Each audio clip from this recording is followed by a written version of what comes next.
Hello everyone, I'm Jane and welcome to my channel about museum and heritage interpretation.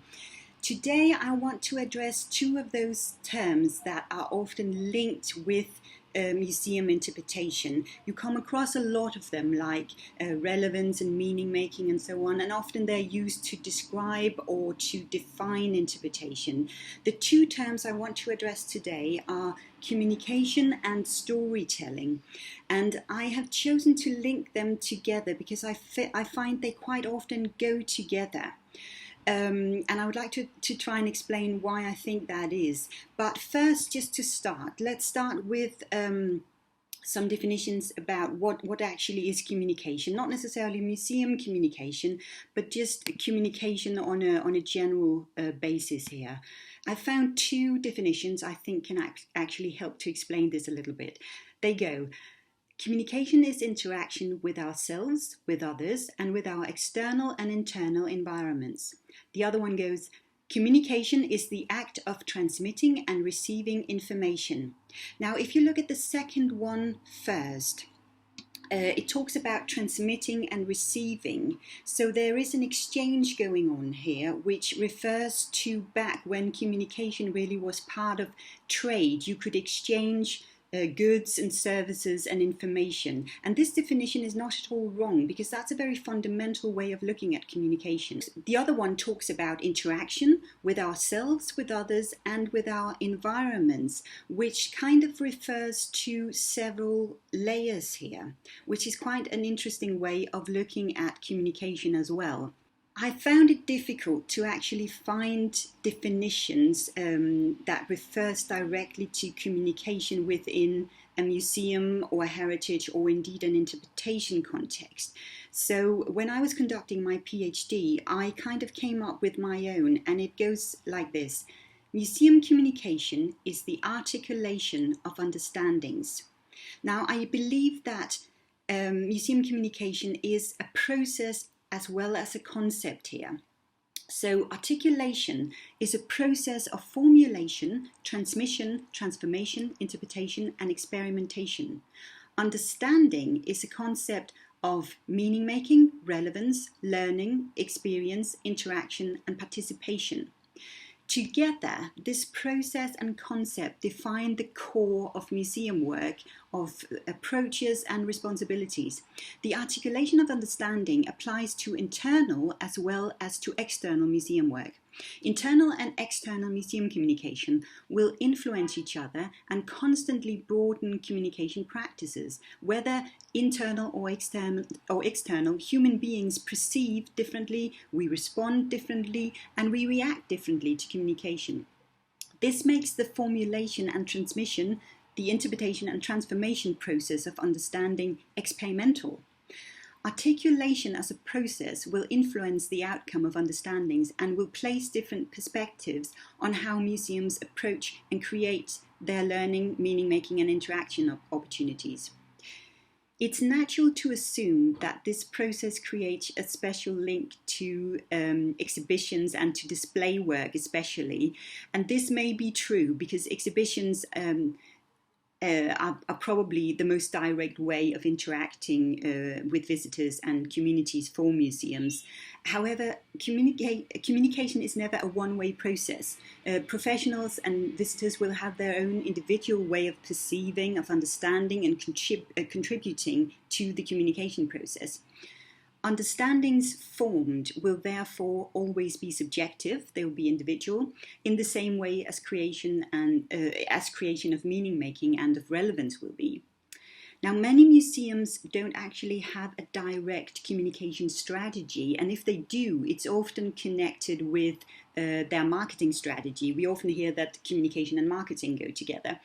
And this is not at all wrong, but I also feel that many museums tend to forget just how interlinked communication is with interpretation and how important communication is in interpretation work. Now, I would like to try and link this with the concept of stories and storytelling. It's not easy to find definitions on this that relates to museum work or to interpretation work. There is one, though, that I would like to share with you.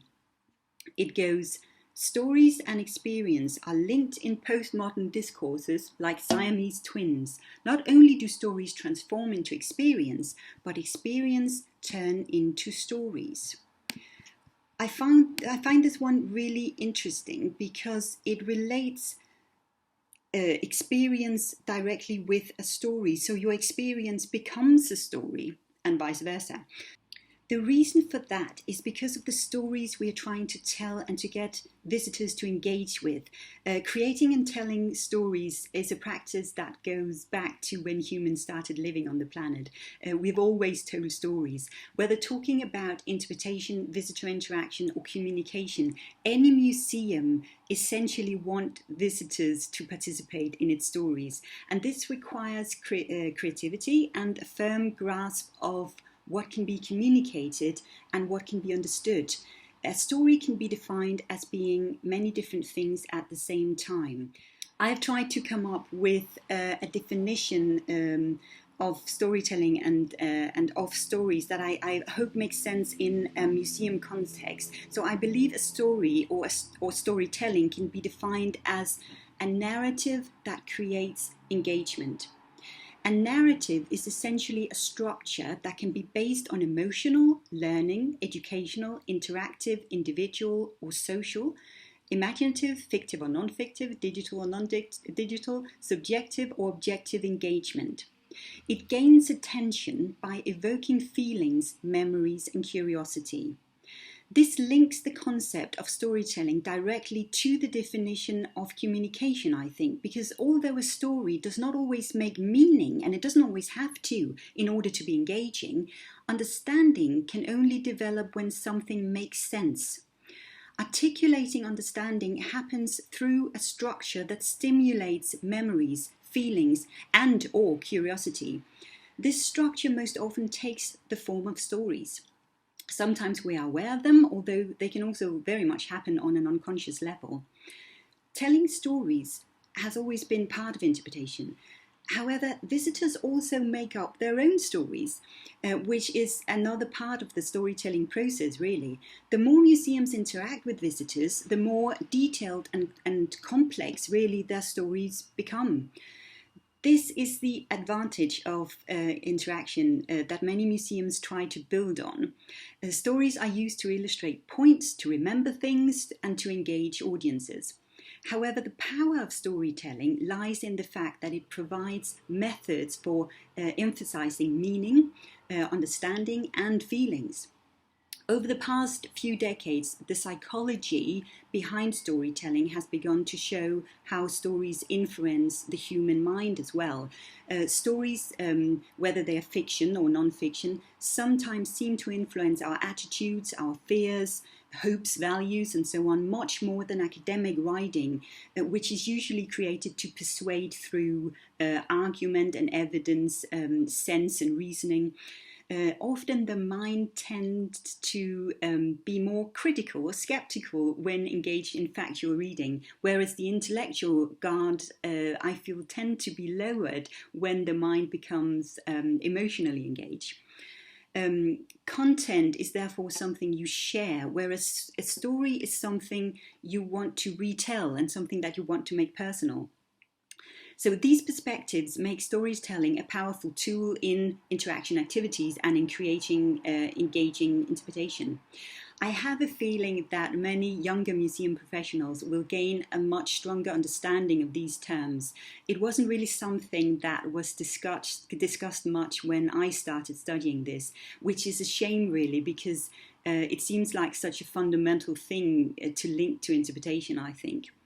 I would like to try and link these definitions with a practical example. It isn't really a case study, but it was part of an interview I did when I conducted my PhD research up in St Andrews in Scotland. I had the opportunity of interviewing Dr. Donald Smith, who was the director of the Scottish Storytelling Centre in Edinburgh back then. And it was back in 2013 I did this interview, but I keep returning to some of his perspectives because I found them really useful, and I think he made some really good points. One of the things he said was, I suppose the power of storytelling in the way that we think and interpret things is so pervasive that at times people feel very unconscious about it.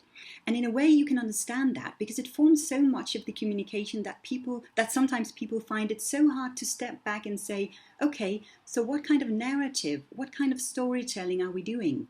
There are two things here. There's a narrative as a structure and a way of thinking, and there's storytelling as a way or ways of communicating. Now, what he's addressing here is the way we engage and the way we start to engage by creating ways of communicating. But he also talks about the narrative as being a structure, your skeleton really. And he goes on, he said, when you tell a story, you expect a story back. And what you tell me is as important as what I tell you. This is why I think stories are so powerful, this live engagement. I started to share the story, but my way of telling it is going to be swayed by your reaction and what you feel about that story. And I need to know what you feel, because storytelling shared is in all our minds and imaginations. This is really an interesting point. And because it creates a direct link to that emotional way of bonding and engaging in a story or in a narrative as well. And I remember I asked him when he said this, but if you tell a story and expect me to engage, how do you know that I will? Doesn't that require a special bond or an emotional engagement that has to be created first before I actually want to engage with your story? And he replied, it requires permission. It requires the sense that you are invited to be part of it. You are at the party. So it's important to feel that the exhibition is interested to hear what you have to say about it. To say, I would like to find out what you think about the story of this exhibition and how you might express your feelings about it. So suddenly it becomes a learning community. We all want to grow in our imagination and self-confidence and so on in a learning community. So I see a museum in that same framework, not an academy of specialists. It might have some of those functions depending on the collections, but I think it is equally important how it is a learning community.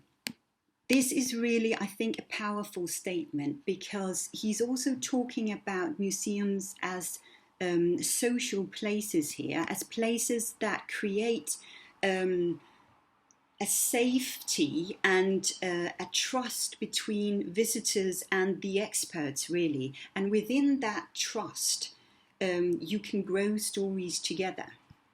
And I think creating that is very much part of interpretation. That goes back to creating an experience and an emotional safety where it's all right to share. It's all right that I share my knowledge and my skills, my perspectives, my views, my values on this, as well as it is for the experts at the museum and the researchers to tell their stories and their perspectives.